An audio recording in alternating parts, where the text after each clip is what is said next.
Gina? Gina. Thank you, Gina. You're welcome. Thank you. The floor is yours. So, good afternoon. Thank you very much for your time. I know there's lots of people that want to talk to you. I also want to thank your staff for being as kind as they are. You have a phenomenal staff here. Thank you for that. Thank you. So I want to get right into several topics, one of them being misinformation, the other one being Nuremberg Code. So 74 years ago, the Nuremberg Code came about as a result of the atrocities that occurred during the Second World War, specifically the Nazis with their genetic experiments on humans. And if you've read the Nuremberg Code, you would understand that as a result of all the countries, major players in the world signing this document, they were very clear that humans would never be forced to wear a mask, never forced to endure vaccines that weren't safe, or any treatment protocol that was not safe, and certainly not a genetic experiment. Given that most people don't have a degree in molecular biology or anything along those lines, then I'd like to give you some information today. So, from my perspective, and working as I do, it concerns me greatly that one of the precepts, not only in the Nuremberg Code, which stated very clearly, we're not going to be an experiment ever again, signed off for. It also gave the people power to hunt down the Nazi war criminals. And that has also been used in other instances to go after people creating genocide in their own countries, etc., etc. So the Nuremberg Code protects us. And it seems that that's been conveniently forgotten in the process of all this, what's going on.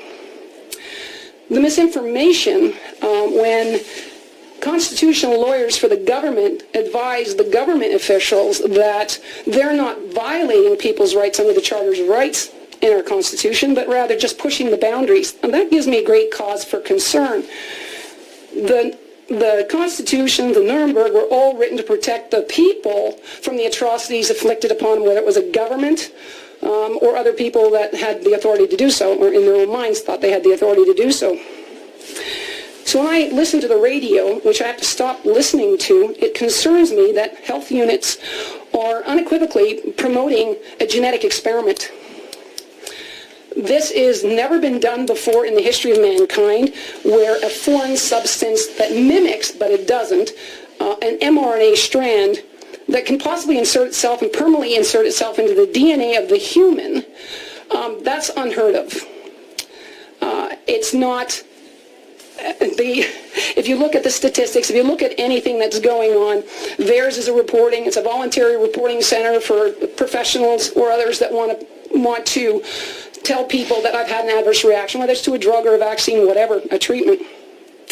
Well, theirs says that only 1% of people report. And as of last month, 13,000 people in the United States died directly from this jab.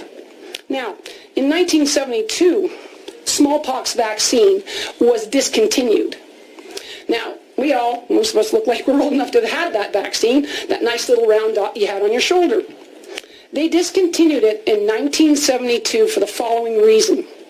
There were some very few but serious side effects, including death associated with it, and after 26 people died of that vaccine, which had been in use for quite a number of decades, it was discontinued on the basis that 26 people had died from the smallpox vaccine.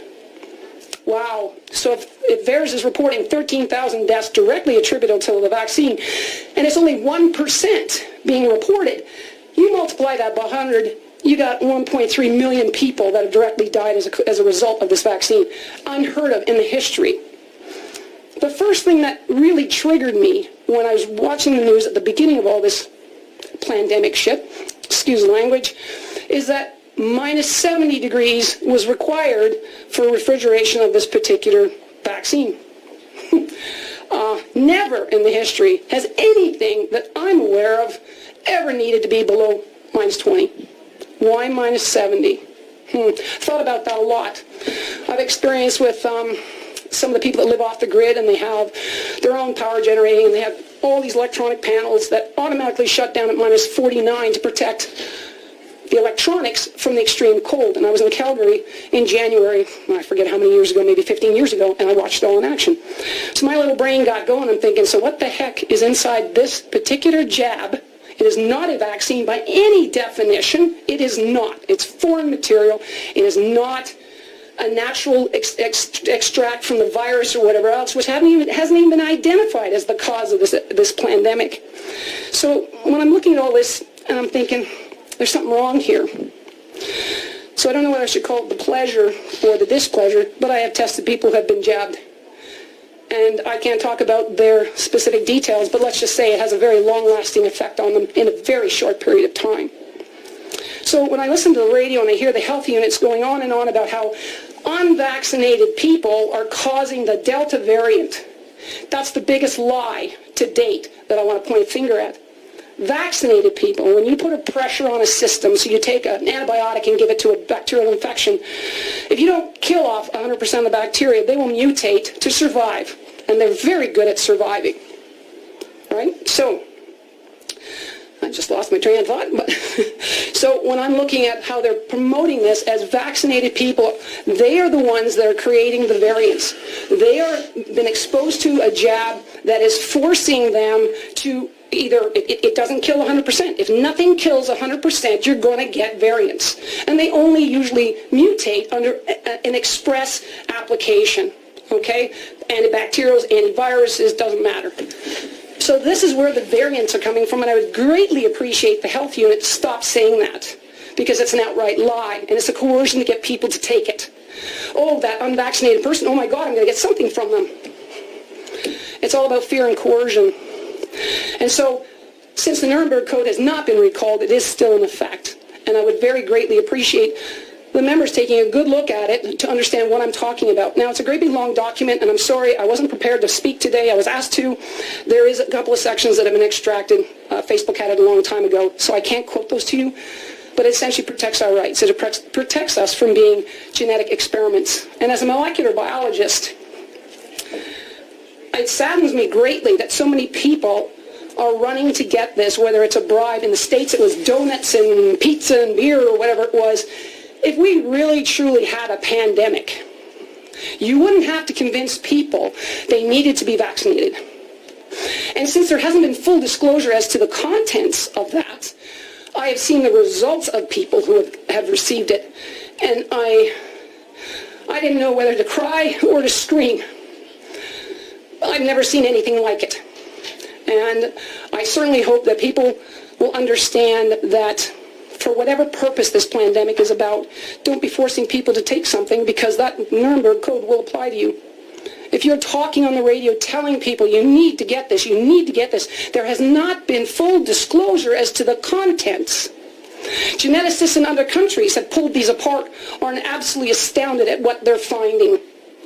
2 genes within that mRNA strand that are directly connected to prion diseases, which are deadly neurological diseases that take anywhere from 5 to 15 years to kill you. Think about mad cow disease. These are incurable at this point in time, because that protein is a natural production of the body. The body recognizes it, but it's misfolded and attacks the neurological systems. So there's also an indication that this jab was designed to be transmissible to people who are not vaccinated. So if they stand up for their rights and say, you can't make me do this, there's no full disclosure to tell me what's in there, legally you can't force anybody. You can't even mandate us to have that vaccine. You can't. You don't have that authority, because that right was given to us from the Nuremberg all the way down to our Charter of Rights. So in the Nuremberg Code, the coolest thing about it all, and I'll wind up with this, is that people who followed the orders of their superiors wasn't a good enough reason to exclude them from punishment. So if your boss tells you to go stick that body into a kiln and you burn it, and you knew it was the wrong thing to do because you're complicit in murder, well, the Nuremberg Code made it very, very clear.